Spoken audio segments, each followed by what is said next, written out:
जय हिंद दोस्तों, वंदे मातरम। यूपी बिहार के भैये, मतलब किसी ने सोचा भी नहीं होगा कि ये एक लाइन प्रियंका गांधी उनकी कांग्रेस के लिए इतना बड़ा सरदर्द साबित हो जाएगी। क्या होता है, इंसान जब अपने मद में चूर हो जाता है, जब इंसान अपने मद में इतना चूर हो जाता है कि वो अपने आगे किसी को कुछ समझता ही नहीं है और वो ये सोचता है कि हमारे कुछ भी कहने से किसी को कोई फर्क नहीं पड़ेगा, या हमारी आवाज़ इतनी बुलंद हो चुकी है, इतनी ऊंची हो चुकी है कि जो नीचे के छोटे लोग हैं उनको तो इसकी कोई परवाह ही नहीं होगी, या फिर हमारे कुछ भी बोल देने से हमारा कोई कुछ बिगाड़ नहीं सकता। तो इंसान अक्सर ऐसी बातें कर जाता है जो उसको नहीं कहना चाहिए। अब इसी फेर में फंस गई है कांग्रेस। कांग्रेस को पंजाब में काफ़ी ज़्यादा कॉन्फिडेंस है। आपको जानकारी के लिए बता दूं, जिस कॉन्फिडेंस के ऊपर कांग्रेस इतना उचक रही है ना कि इस बार तो हम लोग पंजाब में चुनाव जीत ही जाएंगे, इन लोगों ने पिछला चुनाव पूरा का पूरा कैप्टन अमरिंदर सिंह के चेहरे के साथ लड़ा था और आखिर में देखिए उनके साथ क्या किया। मतलब कैप्टन अमरिंदर सिंह जो कि इतनी बार वहां के मुख्यमंत्री रह चुके हैं, उनको इस्तीफा देना पड़ा और सोनिया गांधी ने सिर्फ सॉरी कहकर अपना पल्ला झाड़ लिया। अब ऐसे में प्रियंका गांधी के हाथ में बागडोर दी गई है कि भैया तुम नैया पार लगवाओ, राहुल बाबा से तो कुछ हो नहीं रहा है। तो ऐसे में प्रियंका गांधी यहाँ पर जिस प्रकार से चुनाव प्रचार कर रही है एग्रेसिव होकर, हमने यूपी में भी देखा। लड़की है लड़क सकती है के नारे के साथ इन्होंने लड़ाई शुरू करी थी। हालांकि उनकी पोस्टर गर्ल्स ने ही कांग्रेस का दामन छोड़ दिया। वैसे भी यूपी में कांग्रेस अच्छे से जानती है कि वो कहीं से कहीं तक पानी भी मांगती हुई नहीं दिखाई दे रही, पर उनको पंजाब में उम्मीद है। और जब इंसान को उम्मीद जागती है तो उसके अंदर से कहीं ना कहीं जो अति आत्मविश्वास होता है वो भी जाग जाता है।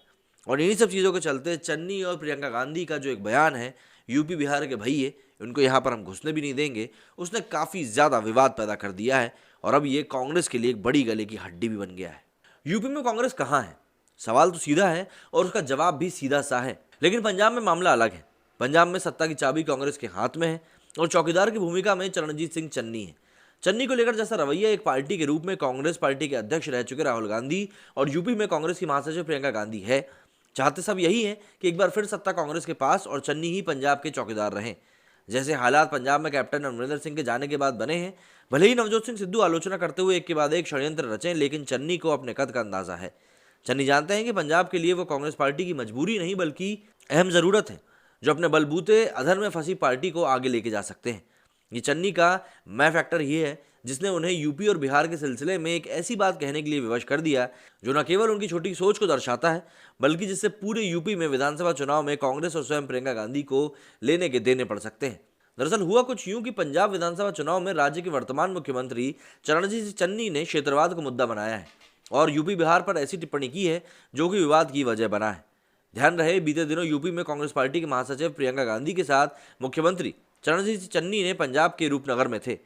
चुनाव प्रचार के दौरान प्रियंका ने कहा कि समझदारी का इस्तेमाल करो, चुनाव का समय है, लंबी लंबी बातें नहीं करना चाहती, लेकिन पंजाब के लोगों, बहनों, भाइयों जो आपके सामने हैं उसे ठीक से पहचानो।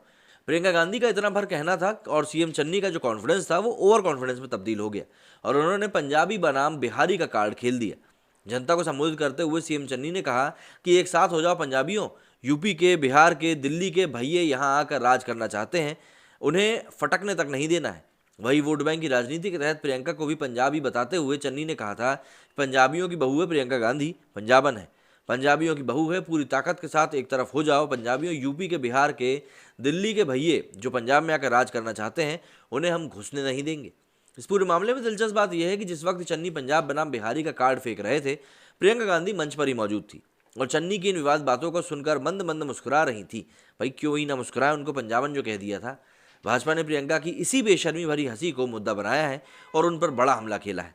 सीएम चन्नी के बयान पर पलटवार करते हुए भाजपा सांसद मनोज तिवारी ने कहा है कि चन्नी जी, आपने ये जो बिहार, यूपी और दिल्ली के लोगों के लिए अभद्र भाषा का इस्तेमाल किया है, मैं उसकी निंदा करता हूँ। हम पूर्वांचली पंजाब को प्यार करते हैं, लेकिन आपकी इस छोटी सोच के बाद ये सवाल उठता है कि उत्तर प्रदेश में आपकी प्रियंका दीदी आखिर अब कैसे प्रचार करेंगी, कैसे यूपी में वोट मांगेंगी। ये कांग्रेस की वही सोच है जो कि फूट डालो राजनीति करो, जो कि उनको आगे नहीं बढ़ने दे रही। वहीं भाजपा आईटी सेल के चीफ अमित मालवीय ने भी चन्नी का वीडियो ट्वीट करते हुए लिखा है कि मंच से पंजाब के मुख्यमंत्री यूपी बिहार वालों को अपमानित करते हैं और प्रियंका वाड्रा बगल में खड़े होकर हंस रही हैं, तालियां बजा रही हैं। ऐसे करेगी कांग्रेस यूपी पूरे देश का विकास, लोगों को आपस में लड़ाकर। पंजाब विधानसभा चुनाव में आम आदमी पार्टी भी फाइट में है, इसलिए पार्टी सुप्रीमो अरविंद केजरीवाल ने खुद मोर्चा संभाला है और चन्नी को आड़े हाथों लेते हुए उन्होंने कहा है कि ये बेहद शर्मनाक है। हम किसी समुदाय या व्यक्ति के खिलाफ इस तरह की टिप्पणियों की निंदा करते हैं। क्योंकि मौके पर प्रियंका गांधी मौजूद थी, इसलिए केजरीवाल ने प्रियंका को भी निशाने पर लेते हुए कहा कि प्रियंका का भी यूपी से ताल्लुक है, तब तो ये भी भैया हुई। ध्यान रहे कि चुनाव के दौरान नेताओं पर सिर्फ विपक्ष के नेताओं की नहीं बल्कि जनता की भी निगाहें रहती हैं। इसलिए यूपी और बिहार वालों पर चन्नी का ये रवैया पार्टी के लिए पंजाब में बड़ी मुसीबत खड़ी कर सकता है। माना जा रहा है कि चन्नी के इस बयान का खामियाजा कांग्रेस को शहरी इलाकों में भुगतना पड़ेगा, जहां यूपी और बिहार के प्रवासियों की बड़ी संख्या मौजूद है। चूंकि ये सब प्रियंका गांधी के सामने हुआ है और प्रियंका के साथ साथ यूपी में भी चुनाव है, तो माना यह जा रहा है कि यूपी बिहार को लेकर चन्नी द्वारा कही गई इन बातों का असर उत्तर प्रदेश में भी देखने को मिलेगा। गौरतलब है कि यूपी का चुनावी रण जीतना प्रियंका गांधी के स्वाभिमान से जुड़ा मुद्दा है, और क्योंकि पंजाब में चन्नी की बातों पर खफा होने के बजाय प्रियंका हंस रही थी, मुस्कुरा रही थी, तो यूपी बिहार के लोगों के प्रति प्रियंका की वास्तविक सोच क्या है, उनके पंजाब में बर्ताव ने साबित कर दिया है। बतौर यूपी में कांग्रेस की महासचिव इस बात पर गौर करें कि जनता सब कुछ देख रही है और साथ ही उसे बेवकूफ़ किसी भी सूरत में नहीं बनाया जा सकता। इस बात में कोई शक नहीं कि पंजाब के मुख्यमंत्री चरणजीत सिंह चन्नी ने एक भद्दी और वाहियात बात कही है। प्रियंका यदि सच में यूपी की हितैषी होती, अगर वो चन्नी को फटकार ना भी लगाती और मंच छोड़कर अपना विरोध दर्ज कर सकती थी, लेकिन जब वो चन्नी की बातों पर बेशर्मी का परिचय देते हुए हंसी, तो कई बातें खुद ब खुद साफ हो गई। बहरहाल मैं फिर इस बात को कह रहा हूँ कि जनता सब देख रही है। 10 मार्च को इस बात का फैसला हो जाएगा कि पंजाब में चन्नी द्वारा कही बात से यूपी के लोग आहत हुए हैं या नहीं, और अगर आहत हुए हैं तो इसका सीधा सीधा खामियाजा सिर्फ एक शख्सियत को भुगतना पड़ेगा, और वो है प्रियंका गांधी। देखिए, प्रियंका गांधी के सामने इस समय बहुत सारी बातें हैं जो कि एकदम चट्टान की तरह खड़ी हुई हैं। इस बार प्रियंका गांधी को प्रोजेक्ट किया जा रहा है सामने रखकर कांग्रेस के लीडर की तरह। आप देखेंगे राहुल गांधी और सोनिया गांधी कहीं बैक स्टेज जाकर बैठ गए हैं, और राहुल गांधी के भाषणों के ऊपर तो शायद मुझे ऐसा लगता है कांग्रेस को खुद भी भरोसा नहीं होगा, इसलिए वो नहीं चाहते इस बार की और ज़्यादा चुटकुले मार्केट में आए। अभी उन्होंने आप एक बयान उनका आया था कि आप देखिए नवजोत सिंह सिद्धू को काट के देखिए, उनके खून में आपको पंजाब दिखेगा। अब ये कितना ज़्यादा वायरल हुआ था, तो ऐसे में प्रियंका गांधी के ऊपर एक कार्ड खेला जा रहा है कि इस बार प्रियंका गांधी को एक पूर्ण रूप से चुनाव में उतार दिया गया है।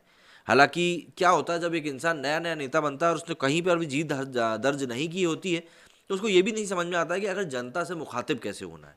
ऐसे में जब आपकी पार्टी सिर्फ एक राज्य में नहीं बल्कि कई और राज्यों में भी चुनाव लड़ रही हो, तो आपको ध्यान रखना होता है कि आपकी जो पंजाब की बात है वो ऐसा नहीं है कि यूपी बिहार के लोग नहीं सुनेंगे, आपकी बात को यूपी के लोग भी सुनेंगे।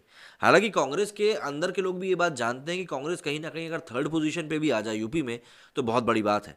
लेकिन इस समय प्रियंका गांधी वाड्रा के लिए इस चुनाव को जीतना उनके ईगो को सेटिस्फाई करने के लिए बहुत ज़्यादा ज़रूरी है, क्योंकि अगर वो ये चुनाव जीतती हैं तो कांग्रेस को एक नया लीडर मिलेगा। राहुल गांधी ने मना कर दिया कि वो लीडर बनेंगे नहीं। सोनिया गांधी खराब तबीयत के कारण काफ़ी समय से कार्यकारी अध्यक्ष बनी रही हैं। तो ऐसे में प्रियंका गांधी को नेक्स्ट लीडर की तरह देखा जा रहा है, और इस बात में अगर हम परिवारवाद को ना देखें तो फिर क्या ना देखें, सवाल यही है। मेरी स्टूडियो फिलहाल इतना ही। जय हिंद, जय भारत।